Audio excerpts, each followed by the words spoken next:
गुटखा खाया मौत बुलाया, नशा नाश का जड़ है भाई, घर घर में है आग लगाई। गाँव में तो नशा का जो सेवन ये क्यों बढ़ रहा है? बाबूजी तो भी बहुत ज्यादा दारू पीते थे, पापा ही तो बनाते हैं। और लेकिन सूखा नशा में बीएस का भी प्रश्न था, ब्राउन शुगर और उसकी लॉरी से हमें कुचलने का प्रयास किया। एक पाउच खाने लेंगे या फिर पीने लेंगे तो क्या फर्क पड़ेगा? वही तो आज तक हमने सरकार से एक पैसा नहीं लिया है फंड के रूप में।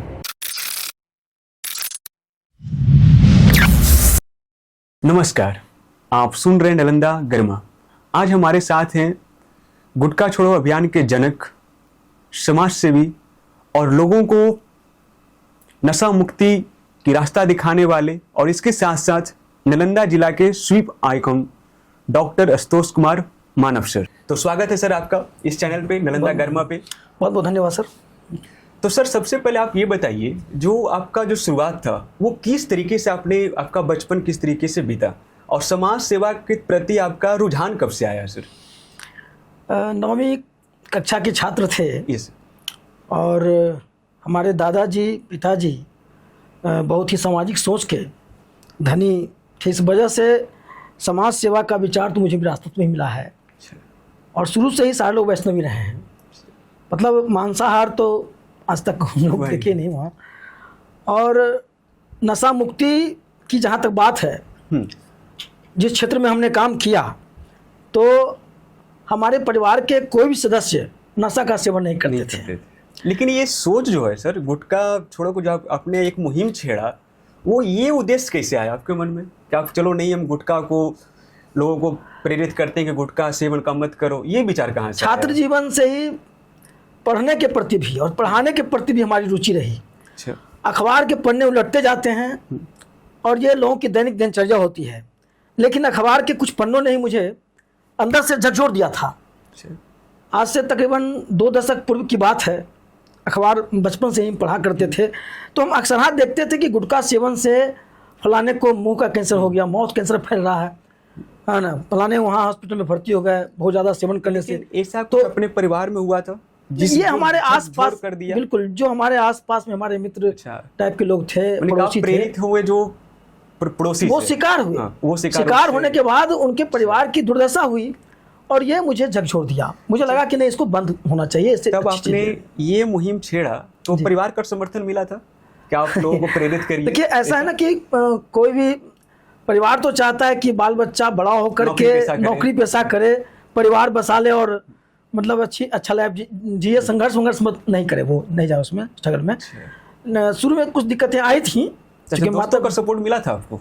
हाँ बिल्कुल, जब हमने शुरुआत किया था तो हमारे कई सारे मित्र भी इसमें रहते थे। बाद में नौकरी आलोचना झेलना, परिवार से शुरू में आलोचना झेलनी पड़ी थी कि भाई कुछ डॉक्टर बनते तो ये बनते वो बनते, कुछ ऐसा। तो ये समाज सेवा में थोड़ा सा है मुश्किल। इसमें जब कोई तो आपका एक आदर्श व्यक्ति रहे होंगे इस चीज को लेकर, उनको सोच को आगे लेकर। देखिए अगर आदर्श की बात की जाए तो मेरे परिवार में ही आदर्श, मेरे पिताजी, मेरे दादाजी का स्वभाव और उनका, ये दोनों में आदर्श किनको मानते, पिताजी को या फिर दादाजी को? तो दोनों ही हमारे आदर्श। अच्छा, दोनों ही हमारे आदर्श हैं। अभी हमारी माँ है, होता है कि उसमें ज्यादा प्रेफरेंस आप किनको देना चाहते हैं, दादाजी को या पिताजी को? देखिए अब तो दादाजी के एहसास मेरा समय ज्यादा बचपन में गुजरा था। पिताजी जॉब में थे, कॉलेज में तो थोड़ा कम गुजराता था, तो दादाजी और पिताजी दोनों ही। अच्छा, कभी ऐसा कोई कठिनाई का सामना करना पड़ा जब आप फील्ड में निकलते हैं कि इस अभियान को लेकर? तब एक होता है कि दुकानदारों से नहीं, तुम कौन होते हो इस चीज़ को रोकने वाले, ऐसा कुछ सामना कभी? बिल्कुल, सामाजिक कार्य आप जब करेंगे तो समर्थन कम मिलता है और विरोधी ज़्यादा होता है। हाँ, तो वो तो तय है, विरोध होना लाजमी है। लोग कहते भी थे, कुछ लोग तो कहते थे कि इनको ऐसे करने से क्या होगा, फैक्ट्री बंद करवा दो, तो ये करवा दो, लोगों को क्यों समझाते हो, जागरूक क्यों करते हो। तो हम तो बताते थे लोगों को कि हम दोनों काम कर रहे हैं, हम लोगों को जागरूक भी कर रहे हैं, अवेयरनेस कैंपेन भी चला रहे हैं, और दूसरी तरफ हम फाइट कर रहे हैं गुटखा माफियाओं से भी, और सरकार को भी प्रेरित कर रहे हैं कि आप इस पे बैन लगाइए। पत्राचार बराबर करते रहते थे ना। इसके बारे में तो बात करेंगे आगे जी। लेकिन कभी ऐसा हुआ है कि मतलब कि आप जब शुरुआत किए थे, अब तो सोशल मीडिया का ज़माना, आप सोशल मीडिया से लोगों को प्रेरित किया जा सकता है, तो उस समय आप कैसे करते थे? नुक्कड़ नाटक से या फिर पोस्टर वगैरह साटते थे, चिपकाते थे? क्योंकि उस समय लगता है आप जब शुरुआत किए थे सोशल मीडिया का उतना बढ़ावा नहीं, मोबाइल ही था ही नहीं। उस समय मोबाइल का प्रयोग नहीं करते थे, और सबसे बड़ा जो माध्यम हमारा था वो पोस्टर था, और उसमें भी हस्तलिखित स्वलिखित पोस्टर। हम खुद ही पोस्टर लिखते भी थे और अपने मित्रों के साथ चिपकाते भी थे उस समय। और एक साथ देते थे, एक मित्र लोग साथ में रहते थे, अकेले तो नहीं होता था ना। फील नहीं होता था कि सर के साथ जा रहे हैं पोस्टर साटने, उनका नहीं, लोग तो मजाक भी उड़ाते थे मजाक, लेकिन दोस्त का फुल सपोर्ट। तो मित्र मेरे पक्ष में रहते थे, हम उनको मोटिवेट करते थे, मेरे पक्ष में रहते थे, उनको अपने साथ रखते थे, मेरा प्यार था, स्नेह था, और लोग तो मजाक उड़ाते थे। तो कहने का दो काम करते थे, पोस्टर लेखन करके उसको चिपकाना, और दीवार लेखन मित्रों के साथ दीवार लेखन करते थे उस वक्त, क्योंकि सोशल मीडिया था नहीं, मोबाइल तो हाथ में था नहीं लोगों के। तो दीवार, बोलती दीवारें, ये हमारा एक अभियान था, बोलती दीवारें। गुटखा खाया मौत बुलाया, नशा नाश का जड़ है भाई, घर घर में है आग लगाई, ये सारे स्लोगन, नारे दीवार पर स्लोगन था। आप देखते, बचपन में देखते भी। हाँ, हम लोग जो पढ़ते थे स्कूल में आप आते थे, जी बिल्कुल, सबको खड़ा करवा कर शपथ दिलवाते भी थे कि नहीं नशा से दूर रहो। लेकिन हम एक चीज देख रहे हैं सर, आप जो नशा का जो करवा रहे हैं, इसका अभी कुछ अभी हमारे समाज में देख रहे हैं बहुत ज्यादा बढ़ गया है सर। एक आ गया, लगता है गुटखा छोड़कर सूखा नशा सेवन करने लगे। जी बिल्कुल। इसके प्रति कुछ आप आप बहुत सही कह रहे हैं कि अभी जैसे युवा लोग शराब के पीछे भी कम है, और गुटखा तो आप जानते खत्म हो गया, गुटखा तो समाप्त बैन हो गया, लेकिन सूखा नशा में बीएस का भी प्रचलन बढ़ा है, ब्राउन शुगर, और इंजेक्शन भी बच्चे लोग लेते हैं। इतना खतरनाक, मतलब बिल्कुल ब्राउन शुगर के जो शिकार, बहुत से तो कूद के मर गया लोग, बहुत सा। हाँ, ये तो हम देख रहे थे अखबार में आया था, परिवार तो तबाह हो गया, सुसाइड कर लेते हैं लोग। वो इतना खतरनाक नशा है, तो चाहेंगे कि सरकार, चाहे बिहार सरकार हो, भारत सरकार हो, जल्द से जल्द इसमें जो लोग शामिल हैं उन पे सख्त कार्रवाई करे और इसको पूरी तरह बैन करे। ये तो देखा जाए सर, जो गुटखा था 2012 में बैन हो गया सर। जी बिल्कुल। ये शराब बंदी भी हो गया। ये जो कौन ऐसे लोग हैं समाज में जो युवाओं को सोच रहे हैं कि वो सही राह पे ना जाए, वो तो कुछ तो ऐसे लोग होंगे जो, देखिए, आमदनी के लिए पैसा का लोभ और मोह ऐसा चीज होता है ना, कि अब कुछ लोग की आदत लग गई है, अब दारू से पैसा कमाते थे, अब बीए से अगर पैसा मिले तो बीए से कमाएंगे, भले उनके बच्चे भी उसके शिकार क्यों ना हो जाएं, लेकिन वो बाज नहीं आते हैं। सरकार और प्रशासन को तो चाहिए कि बारीकी से अभियान चला करके ऐसे लोगों पे चिन्हित करके ऐसे लोगों पर कार्रवाई करे। सरकार नहीं कर पा रही है सर। तो हमको तो लगता है ऐसा है कि प्रशासन का भी मिली भगत होगा जब ऐसा होता है। कहीं पे प्रशासन की मिली भगत भी होती है, लेकिन हर जगह नहीं होती है। हर जगह नहीं, बस कुछ जगह। और अगर प्रशासन चाह ले ईमानदारी से, अगर प्रशासन और सरकार ईमानदारी से, दृढ़ इच्छा शक्ति के साथ अगर वो चाह लेगी, तो मुझे नहीं लगता कि इस पर रोक लगाना बहुत बड़ा कठिन काम है। और जागरूकता तो हम लोग फैलाते ही हैं, वो तो अवेयरनेस कैंपेन हमारा चल रहा है। चलिए, एक क्वेश्चन आपके लिए है जी। अच्छा, ऐसा कभी हुआ जब अपने गुटखा छोड़ो अभियान को लेकर कहीं गए हैं, ठीक है, वहां पर जो वो छोड़ने का शपथ तो लिया, लेकिन बाद में वो कभी मिले रास्ते में तो खाना उसको खाते हुए देखे, ऐसा कभी? ऐसा ही ज्यादा होता है। आपका सवाल बहुत सही है।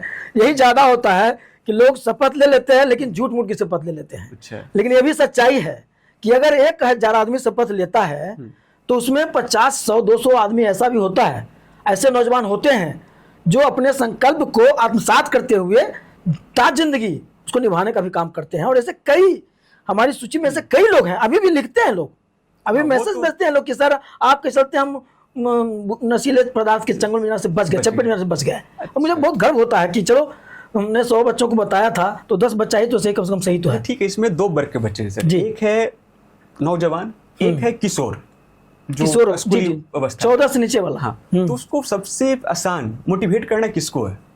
जो स्कूल में पढ़ रहे हैं वो बच्चों को शुरुआत से सिखाना कि इसका सेवन मत करो, या फिर जो युवा वर्ग है? देखिए, क्या मेरा जहाँ तक मानना है, चूंकि अवेयरनेस कैंपेन हम कई दशकों से चला रहा, जब किसी भी नशीले पदार्थ की आदत इंसान को लग जाती है ना, तो उसको छुड़ाना थोड़ा मुश्किल हो जाता है। उससे बढ़िया ये है, उससे अच्छा ये तरीका होगा कि हम उसको लत ही ना लगने दें।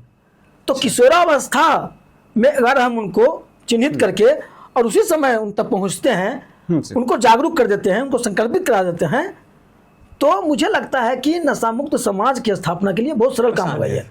ये नहीं कि हाँ, आसान भी हो जाएगा ना, क्योंकि वो करेगा ही नहीं नशा।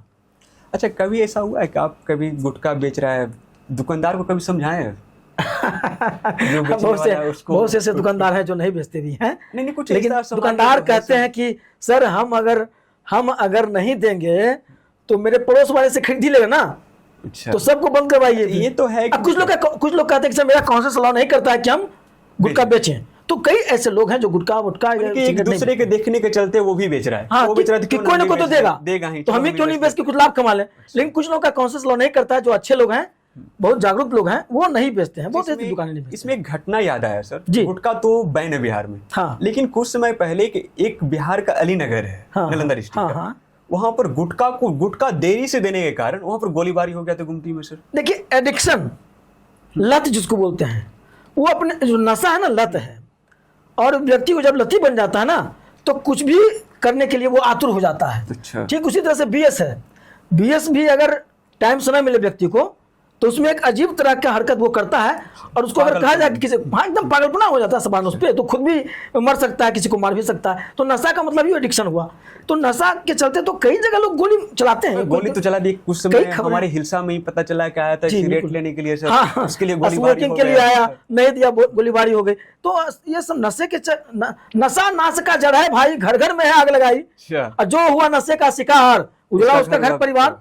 तो ये तो भाई अच्छा, सब लेकिन जो जानते हैं। एक चीज तो, लेकिन बच्चे तो समझ रहे हैं उसको, पर क्या उसको समाज का जो लोग है उसको एक्सेप्ट कर लेता है, तब तो इतना बढ़ावा मिल रहा है उस चीज को। बिल्कुल, कहीं कहीं तो हम यहाँ तक देखते हैं कि बच्चे सीखते कहाँ से हैं। हमको तो आप देखेंगे सुमित जी कि बच्चे सीखते हैं अपने अभिभावक से भी।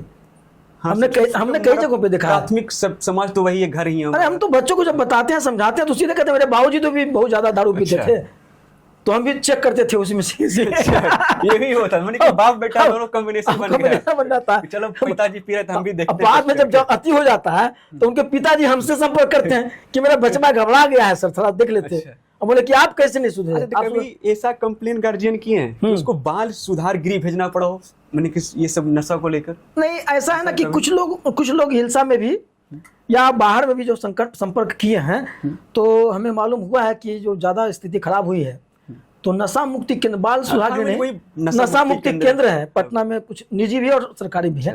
तो नशा मुक्ति केंद्र में भेज करके लोग दवा ववा दिलवा करके कुछ प्रयास, हालांकि उनका कारगर बहुत ज्यादा नहीं है। दृढ़ संकल्प से बढ़ करके कोई अच्छी दवा नहीं है। अच्छा, एक है सर, आप एक यात्रा पे निकले थे, वो साइकिल यात्रा था दिल्ली तक का। जी जी। इसमें सुने थे कि आपको जो गुटखा का जो बेचने वाला जो माफिया होता है वो आप पे आक्रमण किया था। बिल्कुल बिल्कुल, से 12-14 साल। मतलब अच्छा, ये ठीक है, आपने कहाँ सोचा है कि दिल्ली यात्रा वो भी तुमको साइकिल से करना? यहाँ तो फ्लाइट का सुविधा था, ट्रेन का सुविधा था, और भी कई प्रकार का ट्रांसपोर्ट का सुविधा, लेकिन साइकिल को आप क्यों चुने थे? देखिए क्या होता है ना कि अवेयरनेस का मतलब हुआ है स्ट्रगल। अच्छा, कि मैंने जो भी रास्ता मिले सबको अवेयरनेस फैलाते चले जाएं। अब जब तक कुछ हट के आप नहीं करेंगे जिसमें कि कुछ आपका मैंने समय लगे भी और परिश्रम लगे, लोग समझे इस बात को कि चलो इस बंदा दूसरों के लिए इतना कर रहा है। अगर फ्लाइट से जाएगा, कार से जाएगा, तो वो चीजें वो हजम नहीं होगी लोगों को ना। अगर हम पैदल मार्च करते हैं तो कठिनाई होती है, संघर्ष करना पड़ता है, लोगों का एक समर्थन भी मिलता है, लोगों में एक अच्छा संदेश जाता है कि चलो ये बंदा कष्ट करके समाज के लिए कर रहा है, अपने लिए नहीं कर रहा। तो एक मैसेज बढ़िया जाए लोगों के बीच में और लोग इसको माने। इसलिए हमने निर्णय लिया था कि हम लोग 15-16 सदस्य जो है साइकिल से ही दिल्ली मार्च करेंगे। अच्छा।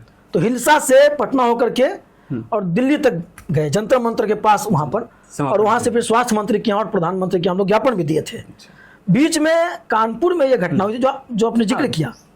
कानपुर में गुटखा माफियाओं 3:30 बजे सुबह में उसकी लॉरी से हमें कुचलने का प्रयास किया गया। हम लीड कर रहे थे आगे साइकिल से, तो लॉरी से कुचलने का प्रयास किया गया था। मेरा दाहिना हाथ पूरा कुचल गया था उसमें, और केपीएम में थोड़ा भर्ती भी हुए थे। इसमें तो प्रशासन का कुछ सपोर्ट मिला था कि नहीं उस समय? देखिए वहाँ तो फिर हमारी सुरक्षा थोड़ी बढ़ाई गई थी, और कहीं कहीं पे थाना वाले लोग आ भी जाते थे वहाँ, कुछ स्टेशन तक गए सेफ्टी के लिए आते थे। हाँ, कुछ, और जहाँ कार्यक्रम रहता था वहाँ भी पुलिस फोर्स वगैरह रहती थी। लेकिन जहाँ तक और प्रशासनिक सहयोग की बात है, तो सबसे बड़ा सहयोग तो ये होना चाहिए था ना कि बंद कर देता उसको। हाँ, बैन कर देता। ऐसा तो कुछ किया लोगों ने, तो सहयोग क्या कहेंगे, बाकी तो हमें किसी और तरह के सहयोग की आवश्यकता थी नहीं। हम तो ये देख रहे हैं ना, सरकार तो बैन कर रही है, लेकिन जो कंपनियां जो है गुटखा अलग, मैंने कि गुटखा को जो मिक्सचर है ना वो अलग अलग पैकेट में मतलब बेचने लगा है। वो तू डाल मैं पात। हाँ, वही मैंने कि देख रहे हैं कुछ गुटखा कंपनियों के दिमाग में ये बैठा है कि तू डाल मैं पात। मतलब तो कुछ बंद करो, हम उसका कुछ ना कुछ मिश्रण मिला लेंगे। अच्छा। लेकिन अब फिर भी बात यह है ना कि गुटखा जो बंद हो गया जब से, तो ओरल कैंसर की जो संख्या बढ़ रही थी तेजी से वो तो- युवाओं में, वो कंट्रोल हुआ। चूंकि अब उसके बाद जो शर्तें आई, तो किसी भी बंद पाउच में लिखना होता है कि कौन कौन सा अवयव उसमें पाया जाता है, वो तो लागू हो गया।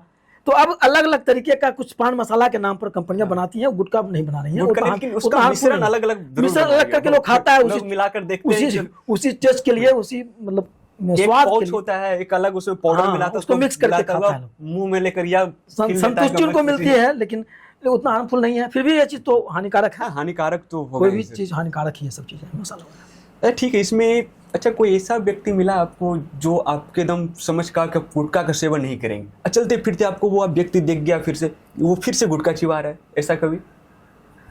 ऐसा कई बार होता है, कई लोगों ने खैनी छोड़ा, अच्छा, कुछ सब्जी मंडी में 2-3 लोगों ने शपथ लिया था, सम्मानित भी उनको करवा दिया गया, डीएम साहब सम्मानित भी किए कि भाई छोड़ दिया, फिर 5-7 साल के बाद पकड़ा गया कि खैनी खा रहा है, फिर से खा रहा है। तो ये कोई बड़ी बात नहीं है। लेकिन कई ऐसे लोग होते हैं जो अपने संकल्प पर कायम रहते हैं। हम ऐसे लोगों को साधुवाद देते हैं, उनको हम बधाई देते हैं, चूँकि आप एक नज़ीर हैं, उदाहरण हैं समाज में। लेकिन ऐसे भी कई लोग हैं जो शपथ लेकर के उस पर कायम नहीं रखते हैं। अच्छा सर, युवाओं में जो नशा का जो सेवन है ये क्यों बढ़ रहा है?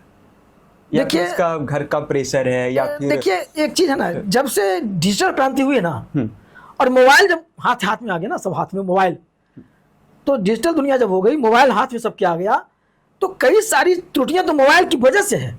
तो छोटे छोटे बच्चे शुरू से मोबाइल का सेवन करते हैं, तो बहुत सारी गलत फहमियां तो मोबाइल से ही पैदा हो रही है ना।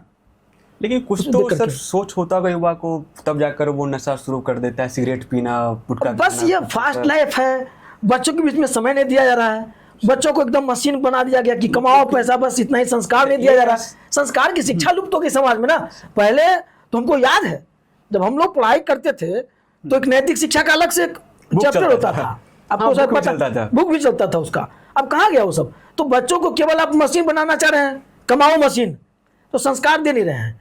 तो यही सब बीच में लफड़े ना आएंगे, कभी कुछ नशाखोरी करेगा तो कभी गलत आचरण करेगा, कभी देखिए अनुशासन खत्म हो रहा है समाज से। क्यों हो रहा है? क्योंकि संस्कार, पढ़ाई कर रहे हैं, इसका संस्कार मतलब नहीं। संस्कार की बात है तो हमको लगता है कि माता पिता अपने बच्चे को समय नहीं दे रहे हैं सही ढंग से। समय भी उनके पास नहीं है, समय भी नहीं दे पा बच्चा रहे हैं। बाहर जाकर क्या कर रहा है, किसका कौन सा दोस्त का संग देखिए, है, वो- 90% बच्चा सर ये मोबाइल से गड़बड़ा रहा है सर। अच्छा, इस पे सबसे कुछ बड़ा समस्या है। नियम कानून सरकार अगर बना दे तो बड़ी कृपा हो। हम तो सबको बताते हैं, हाँ, हम but तो तो मांग भी करते हैं गवर्नमेंट से कि छोटे बच्चों को कितना, कैसे प्रयोग करना है, कितना प्रयोग करना है, कैसा क्या होना चाहिए, नहीं होना चाहिए, इस पे कुछ नीति बनाए। हाँ, सरकार नीति तो- बना दे, खुल्लम खुल्ला इसको नहीं छोड़े। इससे बहुत लोग बिगड़ रहा अब है। एक तो सर देख रहे हैं कि एक रील चल गया है इंस्टाग्राम पे, हाँ। कि छोटे छोटे बच्चे हैं जो रील के फेवर में अब क्या से पढ़ाई क्या लिखाई नहीं, छोड़ के उसी के चक्कर में पागल है सब। और वो भी देखिए उसके माँ बाप उसको प्रेरित कर रहे हैं अपनी आईडी को अरे बना उनके मम्मी पापा ही तो बनाते हैं रील और उसमें बच्चों को शामिल करते हैं। तो यहाँ परंपरा ऐसी हो गई है ना। ये तो चीज अब तो डिजिटल हो गया सब कुछ। तो बच्चा कहीं ना कहीं तो मतलब कि मतलब भटकाव की विश्व स्थिति गुरु में तो है। बनने की स्थिति में रहेंगे नहीं, भटकाव की स्थिति में, इसलिए ज्यादा संख्या में बच्चे आजकल धैर्य भी उनका खत्म हो रहा है, क्षमता खत्म हो रही है। आपको दो बात कह दीजिए ना, माँ बाप ही 2 बात कह देगा, बच्चा जाके कूद जाएगा, कूद के मर जाएगा। ऐसा हो रहा है। एक स्टेटमेंट है सर कि लोग कहते हैं ना कि एक पाउच खा ही लेंगे या फिर पी ही लेंगे तो क्या फर्क पड़ेगा। इस चीज को आप कैसे वही डिसाइड एक करते पाउच, हैं? इसी वही को एक बोलते पाउच हैं। पूरी जिंदगी के लिए घातक सिद्ध होता है। लेकिन लोग तो यही कहते हैं कि एक अगर तो घर शुरू में भी मैं जाते बता हैं- दूं आपको सर, शुरू में किसी भी तरह के नशीले पदार्थ की शुरुआत लोग फैशन के तौर पर करते हैं, अच्छा, और वही देखा बात- देखी करते हैं, शौक से करते हैं। वही एक पहली खुराक उनकी आदत बन लत जाती है। बन जाती है और वो एडिक्शन के शिकार होकर के अपने आप को उस चंगुल में। लेकिन हम तो कभी कभी गांव में भी गए ना, तो बुजुर्ग भी लोग होते हैं कि अरे शाम को थकावट दूर हो जाता है, एक पाउच पी लेते हैं, पीने की एक पौवा पी लेते हैं, हाँ, शराब। क्या होगा? हाँ, अच्छा, क्या हो जाएगा उससे? हाँ, उनकी जब दलील 100 बरस और जिएंगे ऐसा कुछ। उनकी दलील होती है कि थोड़ा सा दवा के रूप में, दारू दवा के रूप में है ये। अच्छा। तो दवा के रूप में लेते नहीं ना है, वो तो नशा के रूप में लेते हैं ना उसको। हम तो ये भी देखे सर, शराब नीतीश कुमार तो इतना बढ़िया काम किए कि शराब बंदी कर दी। जी, जी। नहीं तो हम बहुत आए दिन देखते थे कि लोग दोपहर तक काम करते हैं, शाम तक घर पे जाते हैं, एक पाउच पीते हैं, घर में जाकर गाली गलौज करना शुरू कर देते हैं। हाँ, हाँ। तो इसमें तो समाज में तो दिक्कत तो कुछ था, लेकिन इससे कहीं देखने के लिए भी मिलता है कि लोग आज भी कहीं ना चोरी छुपे पीकर समाज में उत्पात मचाने लगते हैं। इस ये चीज़ को कहीं आप- कहीं प्रशासन की जो उदासीनता है, पुलिस एक्शन नहीं ले पा रही है, और पुलिस प्रशासन के प्रति लोगों का डर खत्म जहाँ जहाँ हुआ है वहाँ ऐसी हरकत लोग करते हैं। अदरवाइज हर जगह ऐसा नहीं हो रहा है। कहीं कहीं लोग पीकते होंगे तो कहीं सो जाते हैं जाकर के। सड़क पर तो कम दिखते हैं लोग, सड़क पर तो कम दिखते हैं। पहले जितना दिखते थे अब कहाँ दिखते हैं, नहीं दिखते हैं। अच्छा, ये एक और बताइए सर, ये जो हम लोग नशा का सेवन करते हैं, क्या उस चीज़ का डर नहीं होता उन लोगों के पास? वो जानता है कि 75% कवर पर छपा होता है कि ये खाने से कैंसर होता है, या फिर उस बीमारी का डर नहीं है, या फिर उसका समाज का डर नहीं है? उस पर तो डायरेक्ट लिखा होता है इतना % कैंसर खाने से कैंसर क्या होता इसमें है ना कि जिसको नशा किसी चीज़ की हो जाती है ना तो और दूसरा डर खत्म हो जाता है। अच्छा, डर खत्म हो जाता है। उसके लिए नशा ही सब कुछ हो जाता है। अच्छा। ये सच्चाई यही है। ये बड़ी खतरनाक चीज़ नशा है। अच्छा, तब तो इतना आप कर दिए समाज के लिए, तब तो लोग आपके साथ स्वेच्छा से जुड़ना चाहते होंगे कि नहीं, मानव सर के चलिए सपोर्ट। कई ऐसे नौजवान हमारे साथ हैं, सोशल साइट्स पे आते रहते हैं, हम साथ में कुछ सपोर्ट करते हैं, कहीं नौकरी भी करते हैं, तो जो पहले करते थे नशा का सेवन और छोड़ने के बाद हमारे मुहिम में शामिल हैं।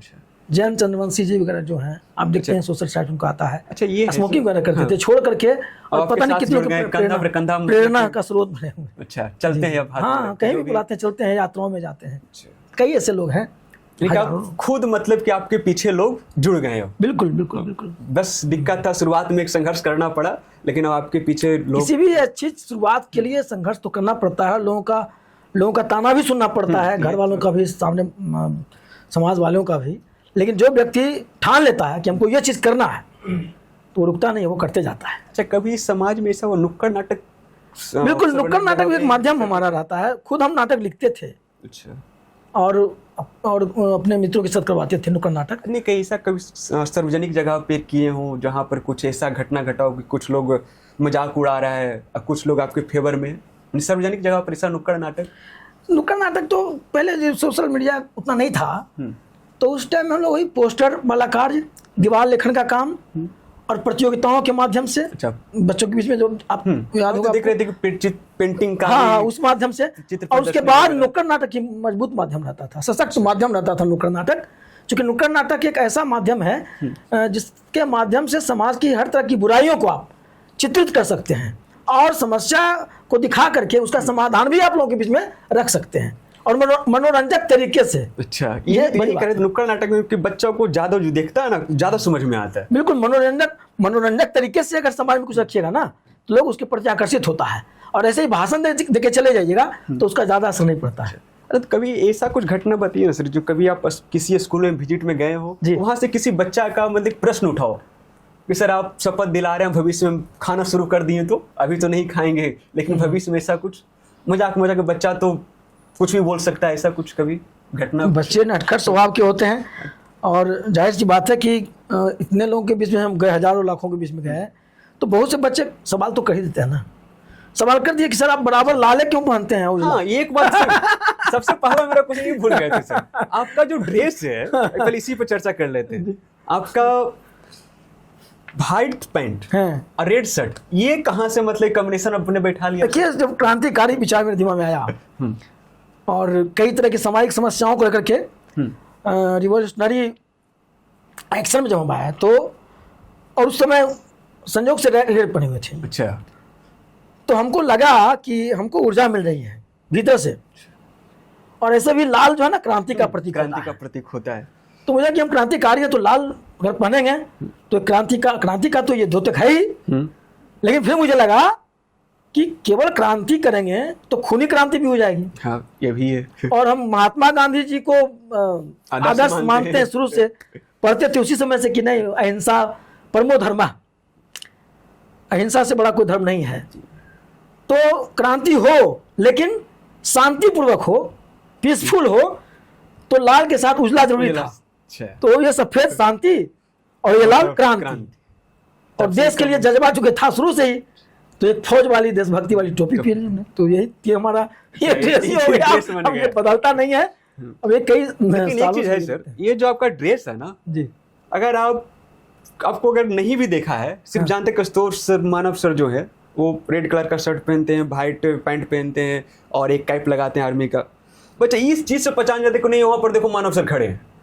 हम कई बार एक छठ पर में आपको देखे थे बीच तालाब पे, हम नहीं पहचान रहे थे, मेरा छोटा सा भगना है वो बोल रहा है कि देखो मानव सर खड़ा है। हम उनके साथ गए, पेंटिंग में छठ पूजा में शिविर लगता है तो उसमें। हाँ हाँ प्रदर्शन जी। एक चीज तो है कि आपका जो ड्रेस सेंस है, लोग दूर से पहचान जाते हैं। जी, ड्रेस क्योंकि दिमाग में एक छवि बनी हुई है ना, ये बदलता तो है नहीं। तो कितने भी भीड़ में रहते हैं स्टेशन पर, इवन आप देखेंगे रेलवे स्टेशन पर हजारों की भीड़ रहती है, उसमें कहीं भी खड़े रहेंगे लोग देख लेंगे। हाँ, तो वही तो सुविधा हो जाती है उनको, तो पहचानने में यूनिफॉर्म से सुविधा थोड़ी हो और जाती इसको है। कोई सेब पहनता भी नहीं है सिर्फ, हाँ, एक ऐसा लगता है नहीं। कि आप चल दिए एकदम अलग यूनिक ड्रेस। बस ये बदलता नहीं है, यही रहता है। अच्छा, इस पे एक और बात है सर जी, आपके जो आप अथी कर रहे हैं, जो नशा का सेवन है, जी।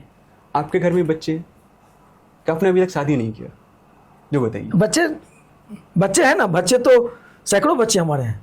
अच्छा, नहीं अपने बच्चे की हम बात कर रहे हैं। शादी कहाँ हमने? अच्छा, शादी नहीं किया अभी तक? नहीं, अच्छा, हमने तो नौवीं के जब जी, एक मिनट, अपने इतना अपने समाज के प्रति इतना बिजी हो गए हैं कि समय नहीं मिला, या फिर आप कभी सोचे ही नहीं, या फिर दूसरा ये देखिए उस समय ही बड़ा झंझट है? उस समय ही हमारे दिमाग में सोच जब गई, एक बैरागी टाइप का मस्तिष्क मेरा हो गया। मुझे लगा कि नहीं, अब हम फुल्ली 110% देंगे तो समाज को ही देंगे, तन मन और धन तो देंगे, तो हम अपना परिवार नहीं बसाएंगे। और जो भी जनता है ना, सामने वाले जो भी लोग हैं, हमारे पड़ोसी हैं, आसपास के लोग, सारे लोग हमारे परिवार के सदस्य होंगे, उन्हीं के लिए करेंगे।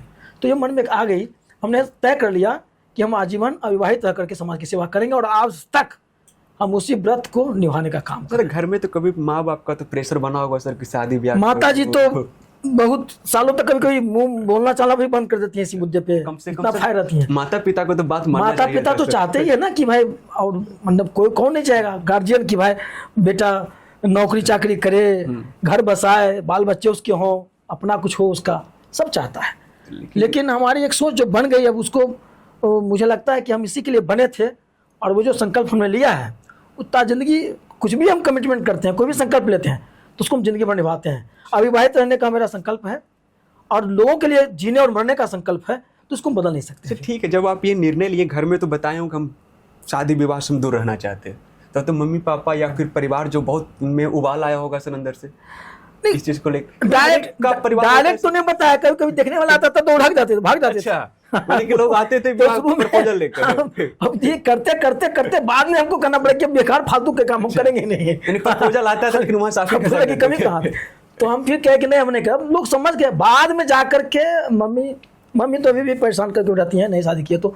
बाबूजी तो वगैरह और बाकी घर वाले सब लोग जो हैं, धीरे धीरे समझ गए कि इनको कहने से कोई फायदा नहीं है। परिवार के कई लोग प्रेशर दिए, बनाए, सब समझ गए कि अब इसको फायदा नहीं है, तो अब नहीं लोग उतना प्रेशर देते हैं। तो परिवार का सपोर्ट मिला कुछ कि चलो परिवार के सपोर्ट से ही सर हम कर रहे हैं।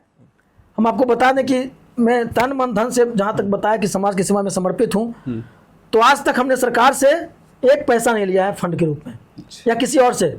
जो भी है अपने से जो भी हम करते हैं, तो मेरा शरीर और मेरा जो भी पारिवारिक होता है, जो मिलता है, जो भी हमको पॉकेट खर्च के लिए जो भी खर्च होता है सर, वो अपना रेंटमेंट से या खेती बाड़ी जो भी कुछ हमको दिया जाता है, मम्मी पापा हैं, भाई लोग हैं, उनके सहयोग से वो लोग भी कोऑपरेट करते हैं। मेरे भाई साहब कोऑपरेट करते हैं, इंजीनियर हैं।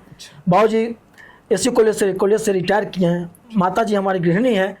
तीनों का सहयोग, चारों का सहयोग, सबका सहयोग रहता है, तो हम इतना कर पा रहे हैं। अच्छा, इस मुहिम में कहने का मतलब आपको फंड कहीं से नहीं? बस हम अपने आप में फंड है। अच्छा, हम जितना हमको चाहिए होता है 30-35 जो भी 1000 रुपया आने का, जाने का, कहीं भी कार्यक्रम में शामिल होने का, कहीं किसी से हम लेते ही नहीं। लेकिन सर आपके साथ जब जाते हैं तो आपके पीछे भी तो लोग जाते हैं। जी बिल्कुल, उनका भी तो खर्च होता होगा। सारा कुछ हम मैनेज कर लेते हैं। जो साथ भी जाते हैं अभी, तो वो भी हमारी तरह ही लोग होते हैं। अच्छा, वो भी कफन बांध के निकल चुके हैं घर से, अपना कंबल, अपना सत्तू। अच्छा, और कभी कभी कुछ खाना हुआ तो कुछ पैसे भी रखते हैं होटल में भी। ये चीज देखे तो जब बाकी और जरूरत ही पैसे की खर्च करने की कहाँ है। आपने एक बार उड़ीसा का दौरा किया था, जब वहाँ बाढ़ आया था, तूफान आया था, सुनामी जो आई थी, सुनामी आया था, तो देखे थी कि आपके साथ कई लोग गए थे। जी जी जी। ये सब कहाँ से आता है कि नहीं चलो दूसरे राज्य में भी सेवा कर आते हैं? अब देखिए, हम लोग की आदत शुरू से रही है कि देश के किसी कोने में अगर किन्हीं को, पीड़ित मानव को सहयोग की आवश्यकता है, तो यथासंभव उनको मदद मिलनी चाहिए। तो आप उसमें सुने होंगे, देखे होंगे कि हम लोगों ने एकत्रित किया था कुछ वस्त्र वगैरह, ये तो कुछ खाद्यान्न पदार्थ, इन लोगों के सहयोग से हुआ था वो। उसमें ऐसा नहीं था कि हमने अपने घर से केवल वहाँ पहुँचा दिया, तो संभव नहीं था। और एक ट्रक भाड़ा पर करके, उसमें लोग लाद करके सबसे पहले वहाँ पर गए थे, और खुद से 3-4 दिन वहाँ रह करके, कोणार्क उड़ीसा में है, कोणार्क टेम्पल के पास एक होटल में रह करके वहाँ से और वहाँ स्थानीय लोगों के सहयोग से एक वाहन लेकर के उसमें रख रख करके और सामान लोग डिस्ट्रीब्यूट करते थे।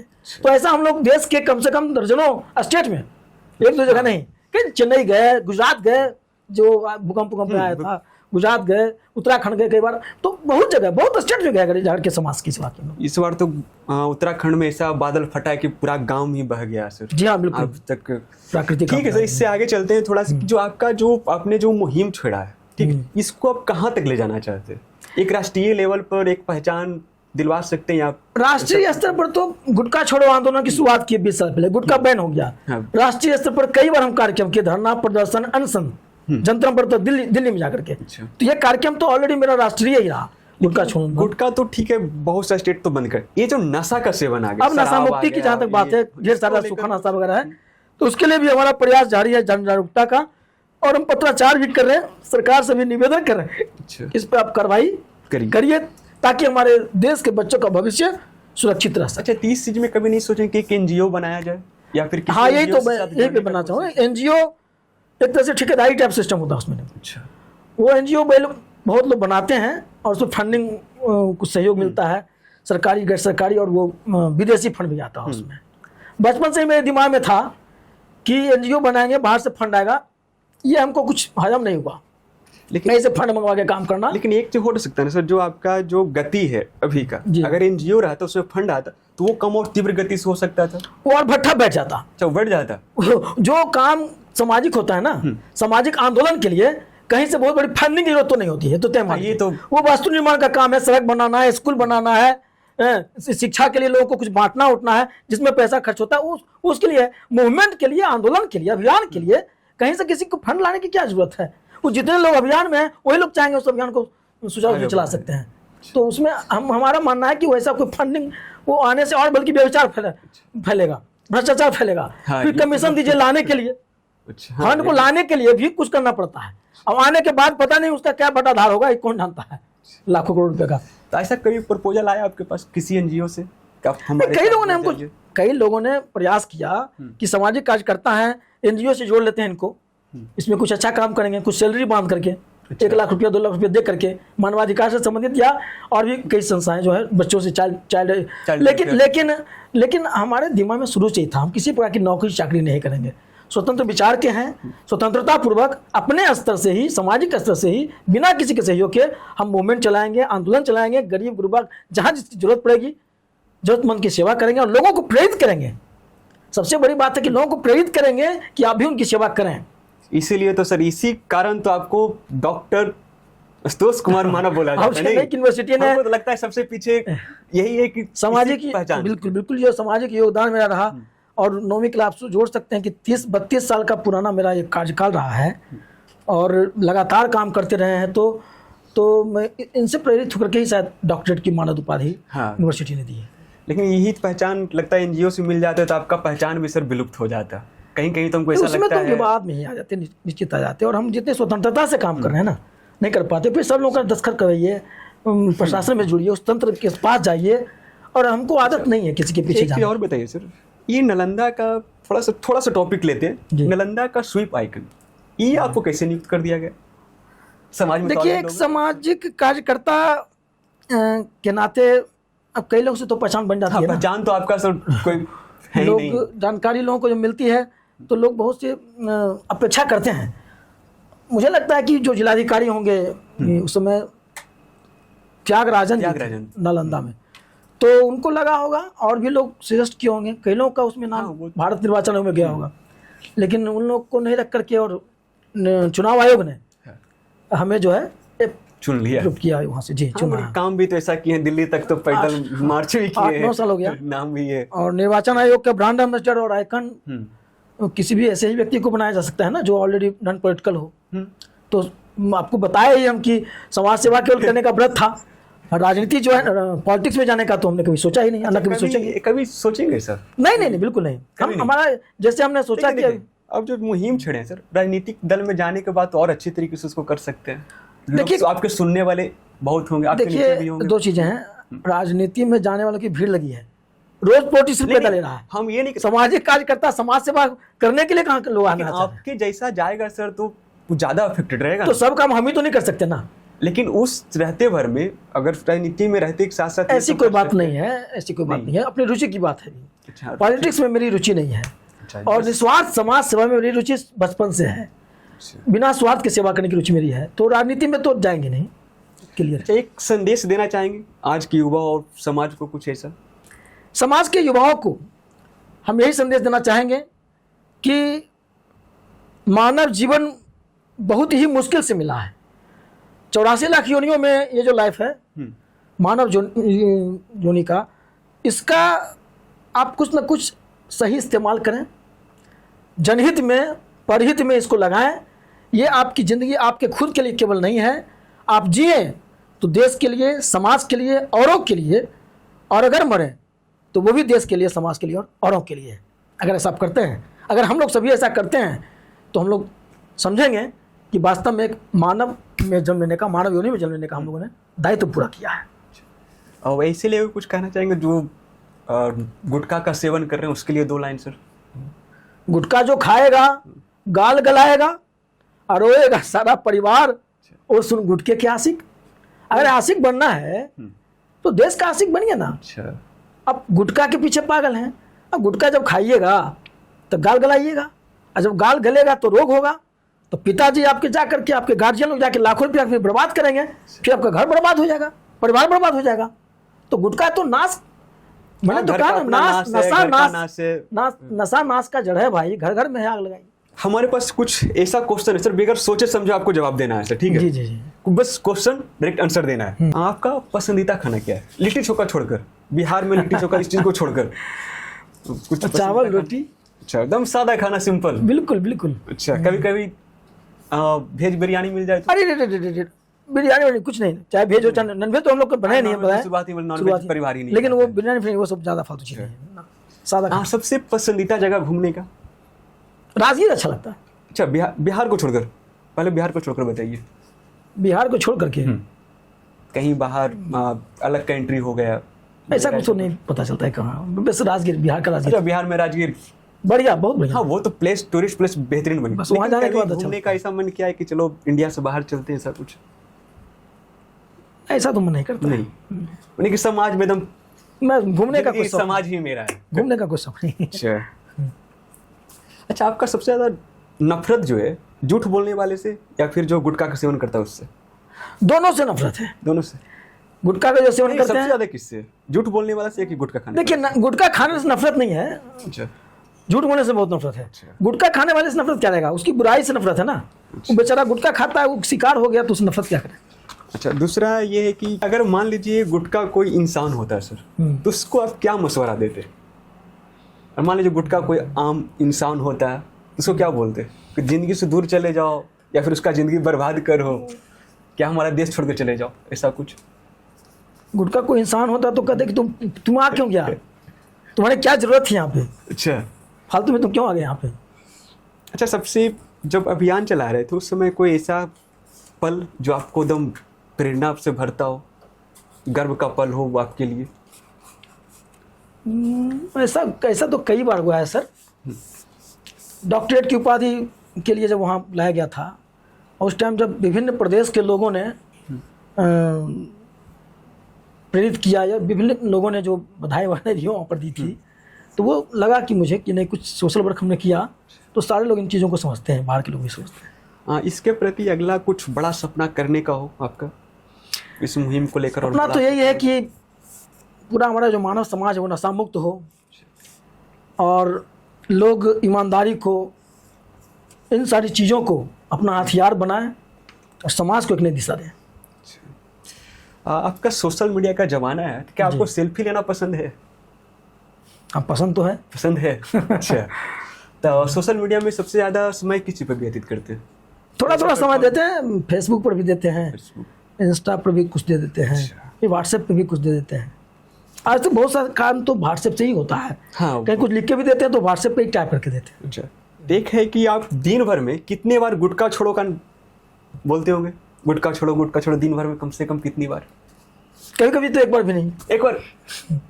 एक बार भी नहीं? दूसरा कार्यक्रम में जाते हैं, गुटखा तो भूल जाता हूँ मैं। अच्छा, मेन हो गया है कि उसका जब कार्यक्रम रहता है तब भूलेंगे ना। और कई तरह के कार्यक्रम रहते नहीं, हैं। लोग तो मिलते होंगे जहाँ कोई दूसरा योजना मैंने कि काम में गए हैं, अभी चलिए। ऐसे मेरी आदत है कि कहीं भी कोई कार्यक्रम होता है ना तो नशा मुक्ति वाला संदेश हम छोड़ते नहीं है, उसको दे ही देते हैं। वही कभी SIR का काम चल रहा है तो आप भी बिजी हैं फील्ड में अभी? हाँ, मतदाता पुनरीक्षण के काम को लेकर के कई पंचायत में एकदम दौरा कर रहे हैं, जिले के विभिन्न प्रखंडों में जा रहे हैं, लेकिन 2 लाइन वहां भी बोल देते हैं। तो वही कुछ जब आते आता है तो हाँ, उसी में जाना चाह रहे हैं। वोटिंग भी करो और गुटखा उटका भी मत चबाओ। अच्छा, तो गुटखा छोड़ो, ठीक है, आपने कहा लगभग रोज बोल ही देते हैं एक आध बार। अच्छा, कोई ऐसा व्यक्ति मिला जो आपको गुटखा ना खाने के लिए बोले, वो एक बहाना बना दिया कि हम नहीं खाएंगे तो हमारा जीवन नहीं चलेगा, शाम के काम? कई लोग बोलते हैं कि सर नहीं खाते हैं तो नोचनी बढ़ता है। अच्छा, नोचनी बढ़ता है, नोचता है दही, बड़ा दिक्कत। और वहाँ पे हम चुप हो जाते हैं, लेकिन हम उनको सलाह देते हैं कि अरे भैया अभी इतने न हो रहा है, और जब ज्यादा खाने लगिएगा तो बहुत दिक्कत हो जाएगी फिर। अच्छा, कोई एक ऐसा आदत जो समाज के युवा को बदलना चाहिए? जी, कोई ऐसा आदत जो समाज के युवा को बदलना चाहिए? सच बोलने की आदत होनी चाहिए लोग समाज में होना चाहिए। हाँ, सच बोलने की आदत, सच सुनने की ताकत, सच बोलने की आदत, सच सुनने की ताकत, दोनों गायब हो रहा है। सच सुन नहीं सकते आप, सच कोई बोल देगा तब भी दुख जाइएगा, नाराज हो जाइएगा, और सच बोलने से परहेज करते हैं आप। अच्छा, सबसे लास्ट क्वेश्चन है सर आपसे, अगर कोई कंपनी गुटखा बना रहा है, अगर आपको बुलाए कि सर हमारे कंपनी का विजिट करिए, तो आप इसके बारे में क्या सोचेंगे? आपको कई 2 चीजें, ये तो बड़ी अच्छी बात है अगर वैसा कह दिया। ऑफर देगा आपको विजिट करने के लिए ना, आप विजिट करने की बात कर रहे हैं कि वो शामिल नहीं विजिट करिएगा तो इसका मतलब आप तो उसका ब्रांड बन गए फिर। नहीं, विजिट एक पहले माना कर रहे थे, विजिट देखिए कि क्या बनता है, कैसे बनता है। नहीं, हम गुटखा की बात कर रहे हैं सर, सीधा सीधा गुटखा ही कैसे बनता है। अगर जाके कोई कहे तो गुप्त रूप से देखेगा आदमी कि कैसे बनता है, तो वो कोई बुराई नहीं है। लेकिन अगर उसका अंग बनना, हिस्सा बनने की बात बता रहे हैं, ये लड़का तो बेईमानी हो जाएगी फिर ना। फिर अपने साथ भी बेईमानी है, समाज के साथ बेईमानी है, सिद्धांत के साथ बेईमानी है, जो हमें बर्दाश्त नहीं है। हम तो अब प्रलोभन देने वाले खूब दे सकते हैं, कई लोग दिए भी, लेकिन हम किसी के प्रलोभन में ना आज तक आए हैं, ना किसी के प्रलोभन में आएंगे, चित्त तय बात है। अच्छा, तो मैंने कंपनी आपको कितना रुपया दे दे, आप उससे हमको रुपया किसी के दूसरे रुपये, एक चमानी किसी से मतलब ही नहीं है। समाज में तो ऐसा लोग बहुत है सर कि 2 रुपया के चलते किसी के फेवर में चला जाता है, तो वो है उनका सिद्धांत वही होगा। उनका सिद्धांत वही होगा। तो सबसे लास्ट में जाते जाते सर एक शायरी जी, कुछ एक ऐसा सुना दीजिए जो दर्शक को अच्छा लगे, कुछ एक ऐसा शायरी, चाहे चुनाव से रिलेटेड हो या फिर गुटखा से रिलेटेड हो, देशभक्ति से रिलेटेड हो, हाँ, कुछ हाँ, किसी भी चीज से कोई एक शायरी जाते जाते यादगार। दम निकले इस देश के खातिर, बस इतना अरमान है, एक बार इस राह में मरना 100 जन्मों के समान है। तो कुछ 2 लाइन सर बोलना चाहें तो बोल सकते हैं हमारे व्यूअर को, अपने जितने भी व्यूअर्स हैं सर के, तो चैनल के, आप सभी से मेरा यह भी अनुरोध होगा कि नौजवानों ने जो इतनी अच्छी पहल की है, आप सभी इन्हें मदद करें, और समाज को आगे ले जाने के लिए जो इनका प्रयास है, इस प्रयास में आप भी एक कड़ी के रूप में से जुड़ें, समाज को मजबूत करें और लोकतंत्र को भी मजबूत करें। बहुत बहुत धन्यवाद। ठीक है, नमस्कार। तो ये थे आज के हमारे guest doctor Ashutosh Kumar Manav sir. तो इनसे आपने कुछ अच्छी चीज़ों को सीखा, और ऐसे ही वीडियो आपके लिए आती रहेगी। नए नए शख्स आपके साथ रूबरू होंगे, अपनी सोच प्रेरणा को आपके साथ साझा करेंगे। तो आप चाहते हैं कि हमारे वीडियो को आते रहे, तो आप वीडियो को लाइक करिए, वीडियो को शेयर करिए और चैनल को सब्सक्राइब करिए। बाकी से गेस्ट आपके लिए आते रहेंगे हर सप्ताह। तो बाकी मिलते हैं नेक्स्ट एपिसोड में नए अतिथि के साथ।